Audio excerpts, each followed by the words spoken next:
Hi, എല്ലാവർക്കും നമസ്കാരം. ഞാൻ പ്രിൻസ് അബ്രഹാം. അപ്പോൾ മിഞ്ഞാന്ന് പറഞ്ഞതുപോലെ തന്നെ നിങ്ങളുടെ മുമ്പിലേക്ക് ഒരു പുതിയ കാർഡിനെ പരിചയപ്പെടുത്താൻ പോവുകയാണ്. മിഞ്ഞാന്ന് പറഞ്ഞിരുന്നു നമ്മൾ പോസ്റ്റ് ഓഫീസും നമ്മൾ റെഗുലർ ബാങ്കുമായിട്ട് നമ്മൾ ചിന്തിക്കേണ്ടിയിരിക്കുന്നു, ഏതാണ് നമുക്ക് ലാഭമെന്ന് നമ്മൾ നോക്കേണ്ടിയിരിക്കുന്നു എന്നൊക്കെ. ലാഭത്തിനേക്കാൾ ഉപരിയായിട്ട് നമുക്ക് പോസ്റ്റ് ഓഫീസ് എന്നാ പറയുന്നത്, നമ്മളെ ഓരോ സമയം അവർക്ക് നമ്മളോട് ഭയങ്കര ദേഷ്യമാണ്. ഇപ്പോൾ തന്നെ കണ്ടില്ലേ, ഇന്ന് നമുക്കൊരു മെസ്സേജ് വന്നു, പലർക്കും വന്നു കാണുമെന്ന് വിചാരിക്കുന്നു. പോസ്റ്റ് ഓഫീസിൻ്റെ പുതിയ ഒരു നോട്ടിഫിക്കേഷൻ വന്നു. എന്നാന്ന് വെച്ച് കഴിഞ്ഞാൽ ഒക്ടോബർ 1 മുതൽ അവർ ഇൻ്റർനെറ്റ്, അതായത് ഹോം ബാങ്കിങ് വഴി നമുക്ക് പൈസ നമ്മൾ ട്രാൻസ്ഫർ ചെയ്യുന്ന സമയത്ത് നമുക്ക് 1 ഷെക്കലാണ് ഫീസ് വന്നുകൊണ്ടിരുന്നത് അതർ ബാങ്ക്സിലേക്ക്. പിന്നെ post office to post office account free ആയിരുന്നു. ഇനി മുതൽ അവരതിനകത്ത് എഴുതിയിരിക്കുന്ന ആ നോട്ടിഫിക്കേഷനിൽ പറയുന്നതനുസരിച്ച് 6.28 ഷെക്കൽ, അതായത് 6.28 ഷെക്കൽ എവറി ട്രാൻസാക്ഷൻ അവർ പിടിക്കും. അതായത് ഇപ്പോൾ ഞാൻ പിന്നീട് അത് എക്സ്പ്ലെയിൻ ചെയ്യുന്നുണ്ട്. അപ്പോൾ അതാണ് ഇപ്പോൾ നോട്ടിഫിക്കേഷൻ വന്നത്. ഇപ്പോൾ അതും കൂടെ ആയപ്പോൾ തന്നെ എല്ലാവർക്കും ഓക്കെ ആയി. പിന്നെ ഒരു കാര്യം എന്ന് വെച്ച് കഴിഞ്ഞാൽ, ഞാൻ വീഡിയോ ഇട്ടതിന് ശേഷം അന്ന് കുറേ പേര് എനിക്ക് കമൻ്റായിട്ടും എന്നെ വിളിക്കുകയും മെസ്സേജായിട്ടൊക്കെ പറഞ്ഞു, കാർഡ് ബ്ലോക്കായി, ഇൻസഫിഷ്യൻറ്റ് ബാലൻസ് കാണിക്കുന്നു, പൈസ ഇടാൻ സാധിക്കുന്നില്ല എന്നൊക്കെ. ചിലർക്ക് ATMലൊക്കെ കാർഡ് ഇട്ടിട്ട് വർക്കായില്ല. പക്ഷേ ഞാൻ അന്ന് ചെക്ക് ചെയ്തു 13-ാം തീയതി തന്നെ. അത് നിങ്ങൾക്കിപ്പോൾ സ്ക്രീനിൽ കാണാം. അന്ന് ചെക്ക് ചെയ്തപ്പം ഞാൻ 13-ാം തീയതി ഒരു 20 ഷെക്കൽ അയച്ചു നോക്കി, എൻ്റെ കാർഡിന് എന്തെങ്കിലും കുഴപ്പം പറ്റിയോ എന്ന്. പക്ഷേ എൻ്റെ കാർഡിനൊന്നും പറ്റിയില്ല. കാരണം എന്നാന്ന് വെച്ച് കഴിഞ്ഞാൽ എൻ്റെ കാർഡ് എന്ന് പറയുന്നത് 9 ഡിജിറ്റിൻ്റെ കാർഡായിരുന്നു. അപ്പം ഞാൻ മനസ്സിലാക്കിയത് 16 ഡിജിറ്റിൻ്റെ കാർഡ് ഉള്ളവർക്കാണ് ഈ പ്രോബ്ലംസൊക്കെ വന്നത്. എനിവേ, ആ കാർഡിനെക്കുറിച്ച് ഇനി ചിന്തിച്ചിട്ട് കാര്യമില്ല. നമുക്ക് പുതിയ കാർഡിനെക്കുറിച്ച് നമുക്ക് ഡീറ്റെയിൽ ആയിട്ട് പരിശോധിക്കാം. അതെങ്ങനെയൊക്കെയാണ് എടുക്കേണ്ടത്, അതിൻ്റെ കാര്യങ്ങൾ എന്തൊക്കെയാണെന്ന് ചിന്തിക്കാം.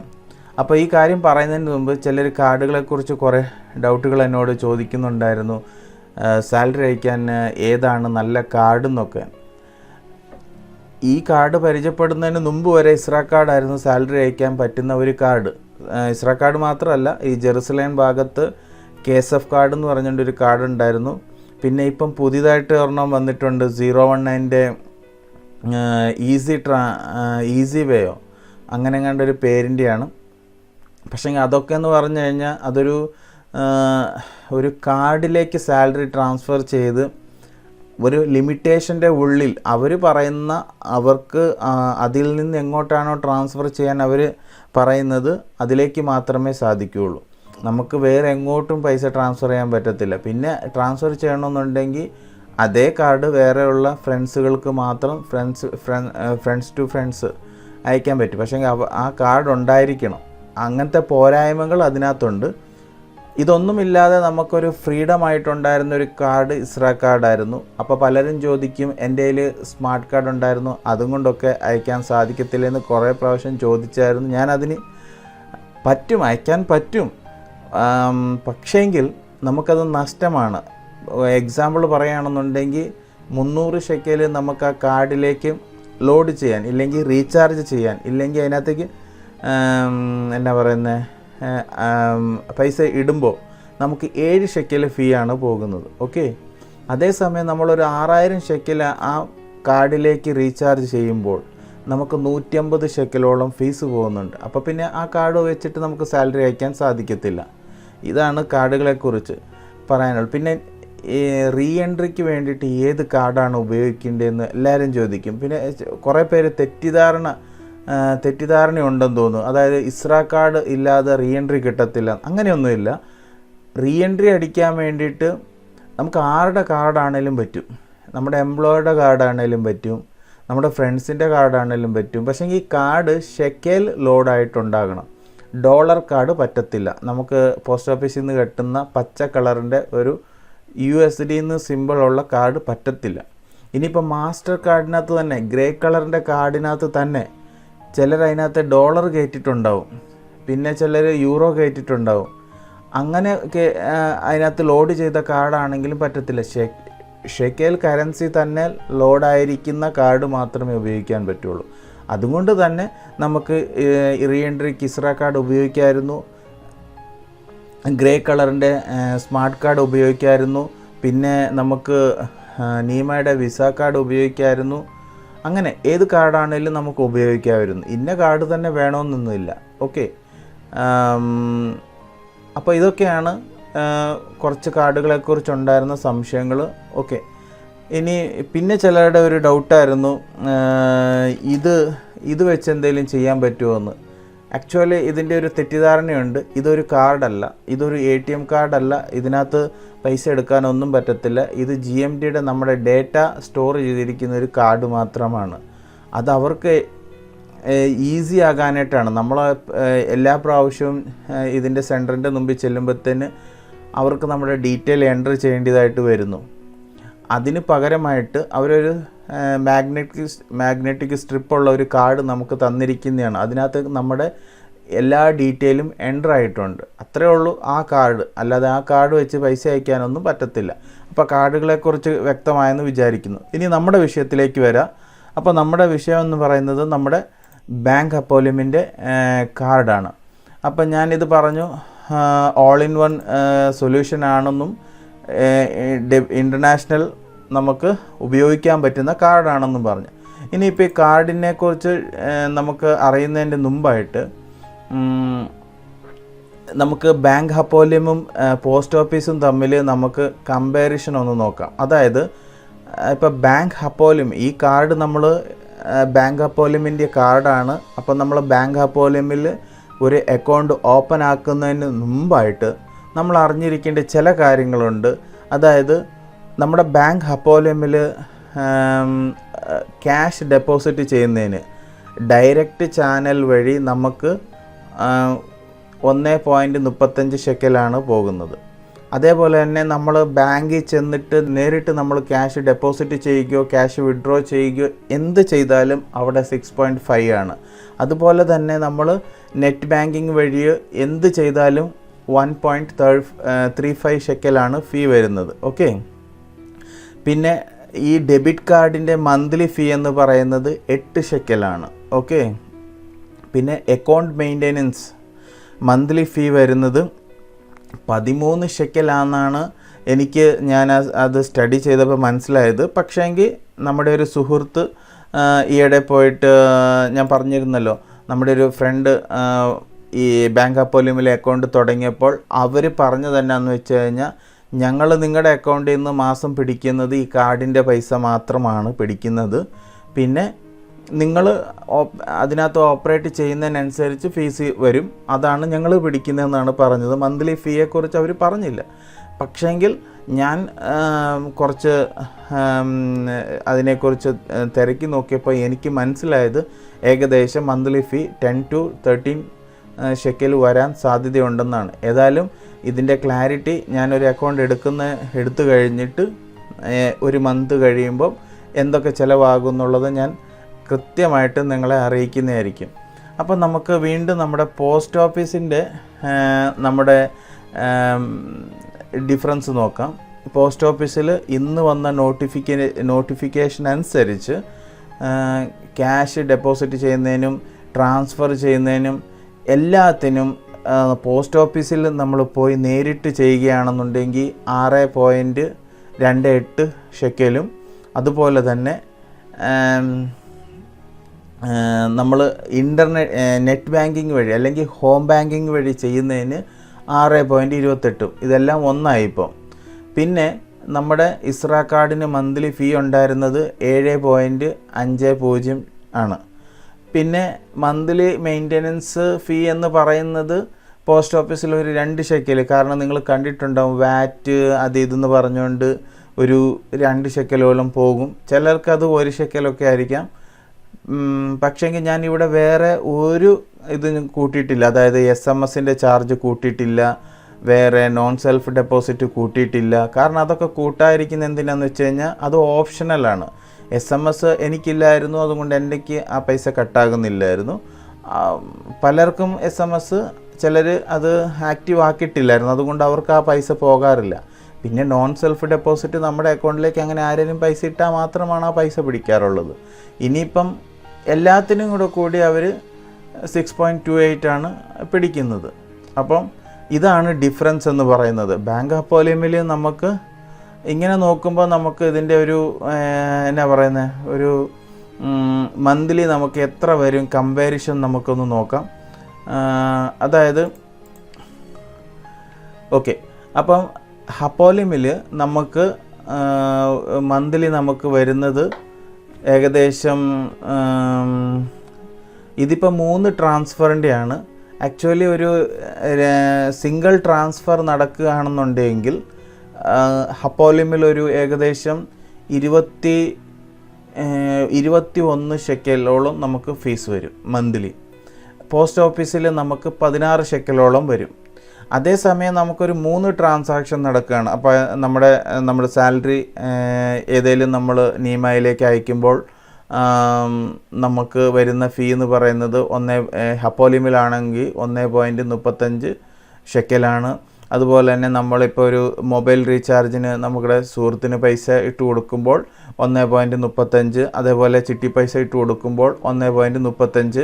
അങ്ങനെ ഒരു 3 തവണ നമ്മുടെ അക്കൗണ്ടിൽ നിന്ന് ട്രാൻസാക്ഷൻ ചെയ്തപ്പോൾ നമുക്ക് ഹപ്പോലിയമിൽ ആകെപ്പാടെ വരുന്ന ഫീ എന്ന് പറയുന്നത് 4.05 പിന്നെ മന്ത്ലി ഫീ 13, കാർഡിൻ്റെ ഫീ 8, അങ്ങനെ 25.05 ഷെക്കലാണ് നമുക്ക് ഒരു മാസം ഹപ്പോലിയമിൽ നമുക്ക് വരുന്നത്. അതേസമയം നമ്മൾ പോസ്റ്റ് ഓഫീസ് ബാങ്കിൽ നോക്കുകയാണെന്നുണ്ടെങ്കിൽ ഇതേപോലെ തന്നെ നമ്മൾ 3 പ്രാവശ്യം, അതായത് ഒന്ന് നമ്മൾ പൈസ റിവേറിലേക്കോ നീമയിലേക്കോ ഇടുമ്പോൾ 6.28 ഷെക്കൽ പിടിക്കുന്നു. അതുപോലെ തന്നെ നമ്മൾ മൊബൈൽ റീചാർജിൻ്റെ പൈസ നമ്മൾ അടയ്ക്കാൻ നേരത്ത് 6.28 ഷെക്കൽ, അതുപോലെ തന്നെ ചിട്ടി പൈസയോ റൂമിൻ്റെ റെൻറ്റോ കൊടുക്കാൻ നേരത്ത് 6.28 ഷെക്കൽ. അങ്ങനെ 3 ട്രാൻസാക്ഷൻ നടന്നു കഴിയുമ്പോൾ തന്നെ പോസ്റ്റൽ ബാങ്കിൽ 18.84 ഷെക്കലാണ് പിടിക്കുന്നത്. ഇനി മന്ത്ലി ഫീ എന്ന് പറയുന്നത് 2, ഡെബിറ്റ് കാർഡിൻ്റെ മന്ത്ലി ഫീ എന്ന് പറയുന്നത് 7.50, സോറി ഇവിടെ 8 ഞാൻ ഇട്ടിരിക്കുന്നത്, അത് 7.50. അങ്ങനെ ടോട്ടൽ വരുമ്പോൾ തന്നെ ഏകദേശം 28 ഷെക്കലോളം വരുന്നുണ്ട്. അപ്പോൾ നിങ്ങൾക്ക് ഇവിടുത്തെ ഡിഫറൻസ് നിങ്ങൾക്ക് മനസ്സിലാക്കാവുന്നതാണ്. ബാങ്ക് ഹപ്പോലിയമിൽ ആകെപ്പാടെ 25 വന്നു, പോസ്റ്റൽ ബാങ്കിൽ 28 വന്നു. അത് 3 ട്രാൻസാക്ഷൻ്റെയാണ് ഞാനിപ്പോൾ പറഞ്ഞത്. അപ്പോൾ ട്രാൻസാക്ഷൻ കൂടുന്തോറും പോസ്റ്റൽ ബാങ്ക് നമുക്ക് എക്സ്പെൻസീവ് ആകുവാണെന്നാണ് ഇവിടെ നമുക്ക് കാണാൻ സാധിക്കുന്നത്. ഓക്കെ, അപ്പം ഇതാണ് നമ്മൾ ഈ ഒരു കാർഡ് എടുക്കുന്നതിന് മുമ്പ് അറിഞ്ഞിരിക്കേണ്ട കാര്യം. അപ്പം ഇനി പലരുടെയും സംശയമാണ്, നമ്മുടെ ബിത്വ വരുന്നത് പോസ്റ്റ് ഓഫീസിലേക്കല്ലേ, അപ്പോൾ പോസ്റ്റ് ഓഫീസിൽ നിന്ന് നമുക്ക് ഈ റെഗുലർ ബാങ്കിലേക്ക് നമ്മൾ സ്വിച്ച് ചെയ്യുകയാണെന്നുണ്ടെങ്കിൽ നമ്മുടെ ബിത്വ അതിനകത്തേക്ക് വരുമോ ഇല്ലയോ? അതിനെനിക്കിപ്പം ഒന്ന് പറയാനുള്ളത്, ഞാനിപ്പം ചെയ്തിട്ടില്ല, അത് ചെയ്തതിന് ശേഷം എനിക്ക് പറയാൻ സാധിക്കുള്ളൂ എന്ന്. പക്ഷേങ്കിൽ നമ്മളിവിടെ ഇസ്രായേലിലേക്ക് ജോലിക്ക് വേണ്ടി വരുന്ന സമയത്ത് നമ്മൾ എവിടെയാണോ പോയി അക്കൗണ്ട് തുടങ്ങുന്നത് ആ അക്കൗണ്ട് നമ്പറാണ് നമ്മൾ കൊടുക്കാറ്. കാരണം നമുക്കെല്ലാവർക്കും അറിയാം, നമ്മുടെ അടുത്ത് രജിസ്ട്രേഷന് വേണ്ടിയിട്ട് നമ്മളെ കൊണ്ട് പേപ്പർ സൈൻ ചെയ്യിക്കാൻ വരുന്ന സമയത്ത് അവർ നമ്മളോട് പറയുന്ന ഒരു കാര്യമുണ്ട്, നിങ്ങളുടെ അക്കൗണ്ട് നമ്പർ തരൂ. അപ്പം നമ്മൾ കൊടുക്കുന്ന അക്കൗണ്ട് നമ്പർ ഏതാണ്? പോസ്റ്റൽ ബാങ്കിൻ്റെ. അതുകൊണ്ടാണ് പോസ്റ്റൽ ബാങ്കിലേക്ക് നമ്മുടെ ബിത്വായുടെ പൈസ വരുന്നത്. ഇനി അതിന് ഞാനൊരു എക്സാമ്പിൾ തരാം. ഇപ്പം പുതിയതായിട്ട് എനിക്ക് ഈയിടെ ഒരു പുതുതായിട്ട് വന്ന ഒരാളുടെ അക്കൗണ്ടിൻ്റെ ഡീറ്റെയിൽ, അതായത് അവർ ജെറുസലേം ബാങ്കിൻ്റെ അണ്ടറിലുള്ള, അതായത് 019 കീഴിലുള്ള ഈസി വേയോ അങ്ങനെ ഒരു കാർഡിൻ്റെ ഇതിലാണ് അവർ സാലറിയുടെ അക്കൗണ്ട് എടുത്തിരിക്കുന്നത്. അപ്പോൾ ആ നമ്പറാണ് അവർ ബിത്വായ്ക്ക് കൊടുത്തത്. അത് ബിത്വ തന്നെ വന്നിട്ട് ആ പരിപാടി ചെയ്യുമായിരുന്നു അവിടെ. അതേപോലെ തന്നെ KSF കാർഡ്, ഇവർക്കൊന്നും അക്കൗണ്ട് ഇല്ല. അപ്പോൾ അവരൊക്കെ വേറെ അക്കൗണ്ടിലാണ് ബിത്വ അവരുടെ പൈസ സാലറി അക്കൗണ്ടായിട്ട് കണക്കാക്കപ്പെടുന്നത്. അതുപോലെ തന്നെ ഇതിന് മുമ്പ് എനിക്ക് തോന്നുന്ന ഈ വീഡിയോ കണ്ടുകൊണ്ടിരിക്കുന്നവരൊന്ന് കമൻറ്റ് ചെയ്യുക, എത്ര പേർക്ക് റെഗുലർ ബാങ്കിൽ അക്കൗണ്ട് ഉണ്ടെന്ന്. എനിക്ക് തോന്നുന്നത് കുറേ പേർക്ക് ഉണ്ട് എന്നാണ്. കാരണം എന്നെ ഇടയ്ക്ക് വിളിച്ചിട്ടുണ്ടെന്ന് തോന്നുന്നു. ഈ ലൂമി ബാങ്കിലൊക്കെ എങ്ങനെയാണ് ഇൻ്റർനെറ്റ് ബാങ്കിങ് ചെയ്യുന്നതെന്നൊക്കെ ചോദിച്ചുകൊണ്ട് ആരോ എന്നെ വിളിച്ചിട്ടുണ്ട്. അപ്പോൾ ഉറപ്പായിട്ടും തന്നെ ഈ കുറേ പേർക്ക് റെഗുലർ ബാങ്കിൽ അക്കൗണ്ട് ഉണ്ട്, അവർക്ക് വിത്തും അതിനകത്തേക്ക് വരുന്നുണ്ടെന്നാണ് തോന്നുന്നത്. എനിവേ ഏതായാലും ഞാൻ ഇപ്പം ഈ കാർഡ് കിട്ടണമെന്നുണ്ടെങ്കിൽ നമ്മൾ അക്കൗണ്ട് ഓപ്പൺ ചെയ്യണം. അപ്പം വരുന്ന ദിവസം, അതായത് നാളത്തെ കഴിഞ്ഞാൽ ഞാൻ എങ്ങനെയാണ് നമുക്ക് ബാങ്ക് ഹപ്പോലിയമിൽ നമുക്ക് അപ്പോയിൻമെൻ്റ് എടുക്കുന്നത് എങ്ങനെയാണെന്ന് ഞാൻ നിങ്ങൾക്ക് കാണിച്ചു തരാം. നമുക്ക് ഓൺലൈനായിട്ട് അപ്പോയിൻമെൻ്റ് എടുക്കണം. അത് വളരെ സിമ്പിളായിട്ടുള്ളൊരു കാര്യമാണ്. മറ്റേ നമ്മുടെ പോസ്റ്റ് ഓഫീസിലൊരു അപ്പോയിൻമെൻ്റ് എടുക്കാൻ വേണ്ടിയിട്ട് നമ്മൾ വളരെയധികം ബുദ്ധിമുട്ടുമായിരുന്നു. അതിനൊന്നും ആവശ്യം ഇതിനകത്തില്ല. വളരെ സിമ്പിളായിട്ട് നമുക്ക് അപ്പോയിൻമെൻ്റ് എടുത്തിട്ട് നമ്മൾക്ക് പോകണം. അപ്പം ഇനി ഈ അക്കൗണ്ട് ഓപ്പൺ ചെയ്യാൻ വേണ്ടിയിട്ട് നമുക്ക് വേണ്ടുന്ന ഡോക്യുമെൻ്റ് എന്ന് പറയുന്നത് പാസ്പോർട്ടിൻ്റെ കോപ്പി, വിസയുടെ copy, agency registration certificate, PAN card അല്ലെങ്കിൽ ആധാർ കാർഡ്. ഇത്രയും കാര്യങ്ങളാണ് നമ്മുടെ കയ്യിൽ വേണ്ടിയത്. നമ്മൾ ചെന്ന ആ ദിവസം തന്നെ നമുക്ക് അക്കൗണ്ട് ഓപ്പൺ ആകുന്നതാണ്. അന്ന് തന്നെ നമുക്ക് നെറ്റ് ബാങ്കിങ്ങിൻ്റെ യൂസർ നെയിമും പാസ്വേഡും തരികയും ആക്റ്റീവ് ചെയ്തിട്ടാണ് അവർ തരുന്നത്. നമ്മൾ പോസ്റ്റ് ഓഫീസിലെ പോലെ അത് ചോദിച്ച് അവരിൽ നിന്ന് മേടിക്കാൻ തന്നെ ബുദ്ധിമുട്ടാണ്. അത് കിട്ടിയാൽ തന്നെ ഇവിടെ വന്ന് നമ്മൾ ലോഗിനായിട്ട് എല്ലാ കാര്യങ്ങളും ശരിയായിട്ടുണ്ടെങ്കിൽ കയറിക്കഴിഞ്ഞാൽ ലെവൽ 4 പെർമിഷൻ ഇല്ലാതെ ട്രാൻസാക്ഷൻ ചെയ്യാൻ പറ്റാതെ പിന്നെ ലെവൽ 4 പെർമിഷന് വേണ്ടിയിട്ട് പിന്നെ പോസ്റ്റ് ഓഫീസിലേക്ക് കയറി ഇറങ്ങണം. ചില സമയത്ത് 1-2 തവണ കയറി ഇറങ്ങേണ്ടതായിട്ട് വന്നിട്ടുണ്ട്. പക്ഷേ ഇങ്ങനെയൊന്നും അല്ലായിരുന്നു പോസ്റ്റ് ഓഫീസ് തുടക്കത്തിൽ. അവർ നല്ല കോപ്പറേറ്റീവായിരുന്നു. ആദ്യ സമയങ്ങളിൽ ഞാൻ ഇപ്പോഴും ഓർമ്മയുണ്ട്. കിരിയത്ത് ഷിമോനെ വെച്ച് 2019 ഞാൻ ഇൻ്റർനെറ്റ് ബാങ്കിങ് എടുക്കുന്നത്. അന്നൊന്നും ആർക്കും അതിനെക്കുറിച്ച് അത് ഉപയോഗമില്ലെന്നാണ് എല്ലാവരും പറഞ്ഞത്. പക്ഷെ ഞാൻ അന്ന് എടുത്തു. അന്ന് എടുക്കാൻ നേരത്ത് കിരിയത്ത് ഷിമോനെ ഒരു നല്ലൊരു മാഡമായിരുന്നു. എൻ്റെ അക്കൗണ്ടിൽ പേരൊക്കെ തെറ്റായിരുന്നു. അവരൊക്കെ അത് വിളിച്ച് ശരിയാക്കി എല്ലാം തന്ന് ആ അക്കൗണ്ട് അന്ന് എനിക്ക് ഓപ്പൺ ആക്കി തന്നു. അതിനുശേഷം പോസ്റ്റ് ഓഫീസിലേക്ക് ഇപ്പോൾ വിളിച്ചു കഴിഞ്ഞാൽ നമുക്ക് നേരിട്ട് കോൾ കിട്ടാറില്ല. പണ്ട് അങ്ങനെയല്ലായിരുന്നു. അവിടെ റിംഗ് ആകും, ആരെങ്കിലും എടുക്കും, നമുക്ക് സംസാരിക്കാമായിരുന്നു, ഇല്ലെങ്കിൽ അവർ തിരിച്ചു വിളിക്കുമായിരുന്നു. ഇപ്പം അതൊന്നുമില്ല. ഒരു മെയിൽ അയച്ചാൽ നമുക്ക് റിപ്ലൈ കിട്ടുമായിരുന്നു.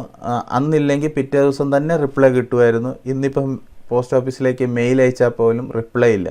ഞാനിതെന്തിനാണ് പറഞ്ഞതെന്ന് വെച്ച് കഴിഞ്ഞാൽ പോസ്റ്റ് ഓഫീസ് ഇല്ലാതെ നമുക്ക് ജീവിക്കാൻ പറ്റത്തില്ല എന്നൊരു അവസ്ഥ ഇല്ല എന്നാണ് എനിക്ക് പറയാനുള്ളത്. നമുക്ക് റെഗുലർ ബാങ്ക് ഏതാണേലും പോകാം.